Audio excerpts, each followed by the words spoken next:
That's not nice. Anything it jabs into. Okay, Coach, just your name and school. Dean Hood, Eastern Kentucky University. Give us your general thoughts on the upcoming season.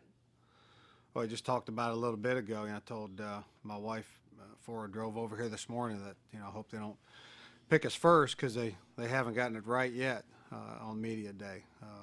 Came in the league in 2008, and the team that they had picked as a winner hasn't won the thing. So I hope we get picked second or third or fourth or somewhere down there. Give us a better chance.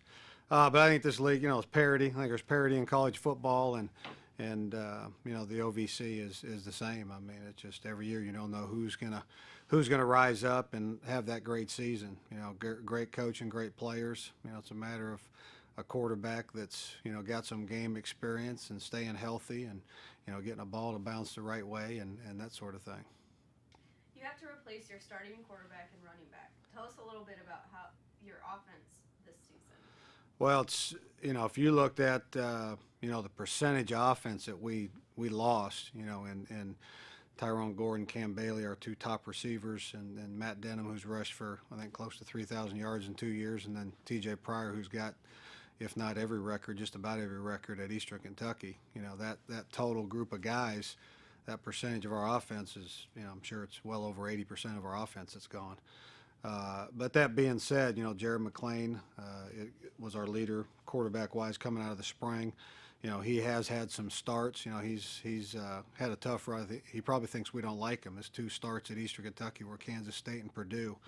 And other than that, TJ started every game. So he actually does have a little bit of experience and played, in bits and pieces last year. So feel good about him. Really good about him as a person and as a leader and how our guys feel about him.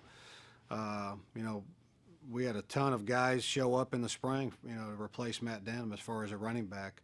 Caleb Watkins has been with us for a couple years. He's been kind of back and forth, fullback, tailback, and then 2 redshirt freshman kids, J.J. Jude, who's the all-time leading rusher in the history of Kentucky high school football, was a redshirt for us last year, and he looked good in the spring. Jared Sanders, a young man that has a lot of speed out of Florida, looked well, and then Thomas Owens, a young man out of Cincinnati that sat out as a prop for a year, did some good things. So, even though we lost all that production and we're young, I liked how we looked, coming out of spring offensively. What about the defensive side of the ball? Defense secondary is a concern. We lost 3 out of 4 starters to graduation. We lost Robert Knowles at D-line, was all conference, and Brooklyn Fox at safety position, but just secondary, we lost 3 out of 4 starters, losing Justin Bell and C.J. Siniza. So we're young there, very talented, not a lot of guys with a whole lot of experience past Brandon Stanley, who's coming back as a safety. Stanley Epsilon played in every game, but still he's a pup. But very talented, probably more talented than we've ever been in the secondary, but very young. Front 7 now we're as far as guys coming back, veteran guys, guys that have played a lot of football and been productive playing a lot of football. We're very fortunate, right now in that area, barring injuries and that type of stuff. What do you like most about your team this year?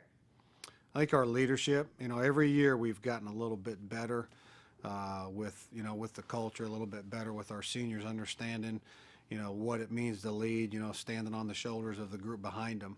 And it's gotten better and better. The other day our strength coach told me we had 70-some kids. They're working out for summer, and that's a tribute. Not only to our strength staff, but also to our seniors, being there and helping with that leadership. So I like that. I like how the guys care about each other, and I think they've upped it a little bit from a standpoint of holding each other accountable to doing the right thing, and we've got a lot of numbers, as far as the senior group. We've got 21 seniors, so that's the biggest group we've had since 2008. What is the biggest challenge for your team this year? Stay healthy. If you got any suggestions on that, I'm taking them. No, I mean, I think it's the same stuff, to stay focused, to stay grounded, to hold each other accountable to doing the right thing on and off the field in the classroom. I think that's always the challenge is doing the right thing, on a daily basis. I think that's, difficult for anybody, but in particular, I think a young man that's in, of college age. What will it take for your team to be in the championship hunt this season? Everybody's going to have to work hard. I think that's across the board. No matter what team you ask, nobody's going to win this thing without, working hard. Nobody's going to win this thing without staying healthy. So that's important. And then it's just little things, executing. Everybody, we got good coaches in this league, so everybody's got a good plan, a good system, offensively, defensively, special teams. So it's a matter of the kids being bought in and executing that plan, having a passion, showing up on game day with a passion for the game. The team that's the healthiest, the team that shows up, with a passion to play the football game and executes their game plan and the, little fundamental things are the team that's going to come out on top. Okay, thanks, Coach. All right, thank you.